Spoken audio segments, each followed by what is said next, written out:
आज का जो सेशन है उसके अंदर हम सीखेंगे कि जो सेल रेफरेंस होता है उसे हम कैसे यूज करते हैं सेम शीट के अंदर और मल्टीपल शीट्स में और मल्टीपल वर्कबुक्स के अंदर। अब ये तो आप लोगों को सभी को पता ही है कि शीट क्या होता है, सेल क्या होता है और वर्कबुक क्या होता है। ये पता है आपको कि जब भी हम कोई लिब्रे ऑफिस कैल्क का जो डॉक्यूमेंट हम फर्स्ट टाइम ओपन करते हैं वो हमारा जो पूरा का पूरा डॉक्यूमेंट होता है वो कैल्क होता है। उसके बाद उसमें इस तरीके से शीट्स बनी हुई होती हैं। बाय डिफॉल्ट यहाँ पर एक शीट आ रही है, आप यहाँ पर शीट्स ऐड कर सकते हो, प्लस का साइन बना हुआ है, यहाँ से आप जाकर शीट्स को ऐड कर सकते हो, मल्टीपल शीट्स आप इसके अंदर क्रिएट कर सकते हो।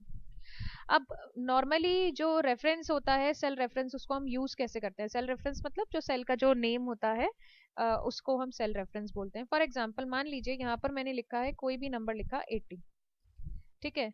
अब मुझे इस सेल की वैल्यू को यूज करना है, बट मैं वैल्यू यूज नहीं करूंगी, मैं क्या करूंगी, इसका सेल का रेफरेंस यूज करूंगी। यहाँ पर सिंपल हम क्या लिखेंगे, इक्वल्स टू का आप साइन डालेंगे और आप इसे सिलेक्ट करेंगे सेल को।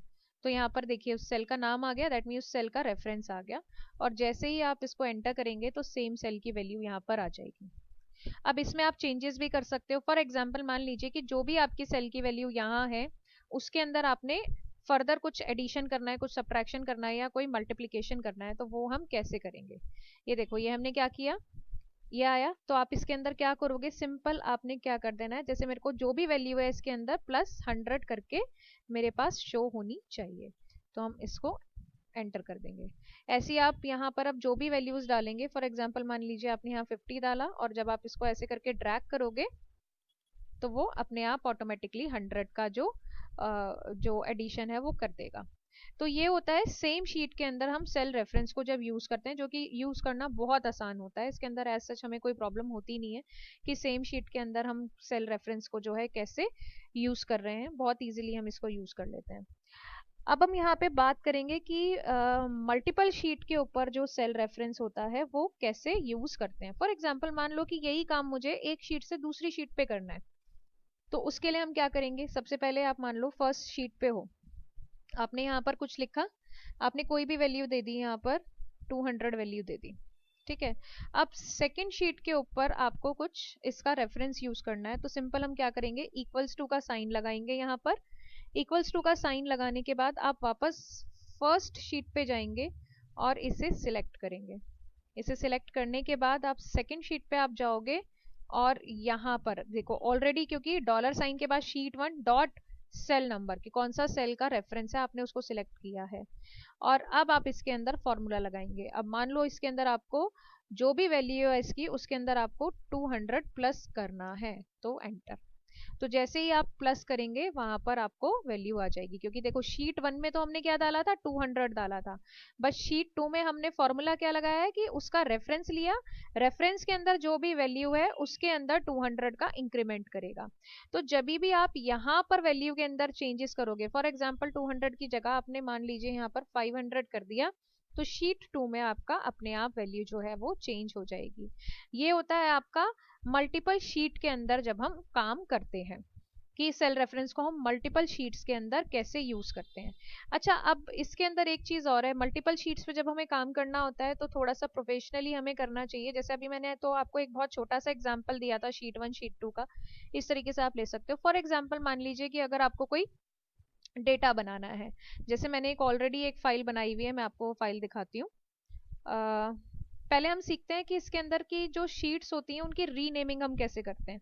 फॉर एग्जांपल जैसे यहाँ पर शीट 1 दिया है, आप इस पर जब भी डबल क्लिक करोगे तो यहाँ पर आपका ये आ जाएगा डायलॉग बॉक्स, यहाँ से जाके आप शीट को चेंज कर सकते हो।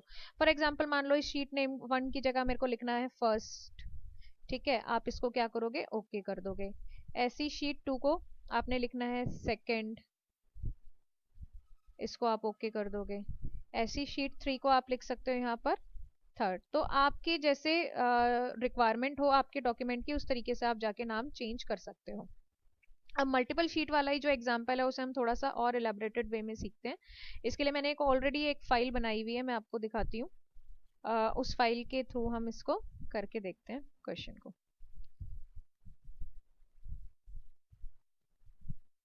ये देखो, ये एक मैंने ऑलरेडी एक फाइल बनाई हुई है, यहाँ पर आप देख सकते हो कि यहाँ पर मैंने मल्टीपल शीट्स ली हुई हैं। इंग्लिश नाम की शीट है, हिंदी शीट है, एक मैथ्स शीट है और एक है इसका टोटल। अब इंग्लिश वाली जो शीट है, इंग्लिश वाली शीट के अंदर मैंने क्या किया है, कुछ बच्चे हैं जिनके इंग्लिश का कितना स्कोर है वो हमने लिया है। ऐसी हिंदी में कुछ स्कोर है, हिंदी में कितने मार्क्स आए हैं उन्हीं बच्चों के, और मैथ्स में कितने मार्क्स आए हैं, और लास्ट में हमने लिया है टोटल। टोटल को हम कैलकुलेट करेंगे सेल रेफरेंस के थ्रू, तो इसीलिए पहले हम इसको क्या कर देंगे ब्लैंक, क्योंकि ऑलरेडी मैं यहाँ पर इसको कर चुकी हूँ, बट अभी हम इसे दोबारा से करके देखेंगे। तो अब हमें क्या करना है कि टोटल चाहिए मुझे सब तीनों सब्जेक्ट्स का, हिंदी इंग्लिश और मैथ्स का, कि अमित का कितना टोटल है, दीपा का कितना है, गीता का कितना है और मोहित का कितना है। तो उसके लिए हमें क्या करना पड़ेगा, इसको आपको बहुत ध्यान से देखना है। लास्ट शीट पे हम जाएंगे, इनको रीनेम आप कर सकते हो, अभी मैंने आपको बताया कि रीनेम हम कैसे करते हैं। लास्ट शीट पे हम जाएंगे, यहाँ लिखेंगे इक्वल्स टू सम। ठीक है, सम मुझे चाहिए किस किस का। जैसे ही आप यहाँ पर सम लिखेंगे तो हम सबसे पहले जाएंगे इंग्लिश वाली शीट पे, फर्स्ट कॉलम को सिलेक्ट करेंगे। जैसे ही आप सेल को सिलेक्ट करोगे, यहाँ पर फॉर्मूला बार के अंदर आपको ये दिखाई देने लगेगा। यहाँ जाकर आपने क्या करना है, कॉमा लगाना है। उसके बाद आपने हिंदी को सिलेक्ट करना है और फर्स्ट अमित को सिलेक्ट करना है, फिर कॉमा लगाना है। और फिर थर्ड हम जाएंगे मैथ्स पे, मैथ्स वाले अमित के जितने मैथ्स के नंबर हैं उसको सिलेक्ट करना है और आपने ये कर देना है। उसके बाद हम क्या करेंगे, टोटल पे जाएंगे। जैसे ही आप टोटल पे जाओगे, ब्रैकेट क्लोज करोगे और एंटर प्रेस करोगे, तो तीनों सब्जेक्ट्स के टोटल आपको वहां पर दिखा देगा कि अमित के तीनों सब्जेक्ट्स के अंदर 199 मार्क्स हैं। ये हमने कैसे किया था मैं दोबारा आपको बताती हूँ। आपने कुछ नहीं करना, इक्वल्स टू लगाना है और सम लिखना है। सम लिखने के बाद आपने इंग्लिश की शीट पे जाना है, फर्स्ट कॉलम सिलेक्ट करना है, हिंदी की शीट पे जाना है, फिर आपने सिलेक्ट करना है, मैथ्स की शीट पे जाना है, सिलेक्ट करना है, और लास्ट में जैसे ही आपका टोटल आएगा आपने एंटर प्रेस कर देना है। तो जैसे ही आप एंटर प्रेस करोगे, आपके तीनों शीट्स, तीनों मार्क्स का टोटल, तीनों सब्जेक्ट्स का टोटल आपका दिखा देगा। और जब आप इसको ड्रैग करोगे तो बाकी बच्चों का भी टोटल आपको यहाँ पर दिखा देगा। तो बहुत आसान होता है जब आपको अगर एक बार आ जाता है कि जो सेल के जो रेफरेंसेस हैं या उनको कैसे यूज किया जाता है मल्टीपल शीट्स के अंदर। अब यही काम जो हमने किया है, सबसे पहले हमने सीखा था कि सेम शीट के अंदर सेल रेफरेंस को कैसे यूज करते हैं। उसके बाद हमने सीखा था कि मल्टीपल शीट्स के अंदर हम सेल रेफरेंस को कैसे यूज करते हैं।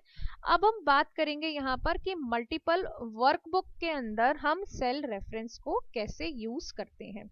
मल्टीपल वर्कबुक की जब मैं बात करती हूँ, तो वर्कबुक का मतलब ये फाइल मेरी अलग है, कोई और दूसरी फाइल होगी, क्योंकि कैल्क की जो फाइल होती है उन्हें हम क्या बोलते हैं, वर्कबुक बोलते हैं। आप देख सकते हो स्क्रीन के ऊपर, इस वाली फाइल का नाम जो है first.ods है। first.ods लिब्रे कैल्क की ये जो फाइल है। अब हम क्या करेंगे, हम इस फाइल को, जितना अभी तक हमने काम किया है इसको आप क्या करोगे, सेव करोगे। सेव करने के बाद हमने क्या करना है, एक फाइल और लेनी है। ठीक है, एक हमने न्यू डॉक्यूमेंट लेना है स्प्रेडशीट का ही। ठीक है, न्यू डॉक्यूमेंट आ गया, आप देख सकते हो इंटाइटल 2 लिखा हुआ है यहाँ पर। आप इसको क्या करोगे, सेव कर लोगे पहले किसी नाम से, किसी भी नाम से आप इसको सेव कर सकते हो। ये हम इसको रिजल्ट के नाम से सेव कर लेते हैं। ठीक है, मैंने इसको सेव कर लिया रिजल्ट के नाम से। ठीक है, आप देख सकते हो यहाँ पर नाम चेंज हो गया। अब मैंने इसमें करना क्या है, अब मैंने इसके अंदर पहले वाली वर्कबुक जो है उससे यहाँ पर इस फाइल को लिंक क्रिएट करना है। आपने यहाँ पर लगाना है इक्वल्स टू लगाने के बाद आपने अपनी पहली फाइल, जिस फाइल से हमें लिंक क्रिएट करना है उसका एक सेल सिलेक्ट करना है। सेल सिलेक्ट करने के बाद वापस आप अपनी इसी फाइल पे जाएंगे और आप देखेंगे यहाँ पर लिंक आ गया। अब जब आप इसको एंटर कर दोगे तो आपके फर्स्ट वैल्यू यहाँ पर आ जाएगी। बट इसी तरीके से आप इसके अंदर फॉर्मूला लगा सकते हो। आप इसी कैलकुलेशन के अंदर अगर आपको कुछ प्लस माइनस मल्टीप्लिकेशन करना है आप वो कर सकते हो। फॉर एग्जांपल मान लीजिए कि मेरे को यहाँ पर क्या चाहिए, टोटल चाहिए, कि जो टोटल वाली जो फाइल थी, अमित, दीपा या जो भी बच्चे उस फाइल के अंदर थे, उन सब बच्चों का टोटल यहाँ पर कितना आ रहा है। तो उसके लिए हम क्या करेंगे, सिंपल है, आप फॉर्मूला लगाएंगे। यहाँ पर क्या करोगे, आप लिखोगे इक्वल्स टू, टोटल करने के लिए हम क्या लिखते हैं, सम आप लिखोगे, ब्रैकेट लगाओगे, और उसके बाद हम जाएंगे अपनी उसी फाइल के ऊपर जहां से मुझे वैल्यूज चाहिए, और कौन सी कितना कहाँ तक की वैल्यूज का मुझे टोटल चाहिए वो हम सिलेक्ट कर लेंगे। सिलेक्ट किया और वापस आप अपनी इसी फाइल पे आए और यहाँ से हमने ब्रैकेट क्लोज किया। ये देखिए यहाँ पर आपको सबका टोटल दिखा रहा है। तो इस तरीके से हम क्या कर सकते हैं कि मल्टीपल वर्कबुक के अंदर भी जो लिंक्स हैं वो हम फाइल के क्रिएट कर सकते हैं, जिसके थ्रू जो डेटा के ऊपर काम करना है वो आसान हो जाता है। बेसिकली जो सेल रेफरेंसिंग, लिंकिंग एंड जो फाइल लिंक्स हम क्रिएट करते हैं, वो इसीलिए क्रिएट करते हैं ताकि जो हमारा काम है वो इजी हो जाए। बार बार हमें पूरे के पूरे डेटा को मल्टीपल शीट्स के ऊपर कट कॉपी पेस्ट ना करना पड़े, एक ही शीट के डेटा को हम मल्टीपल टाइम्स, मल्टीपल शीट्स पे, मल्टीपल वर्कबुक्स पे हम यूज कर पाए।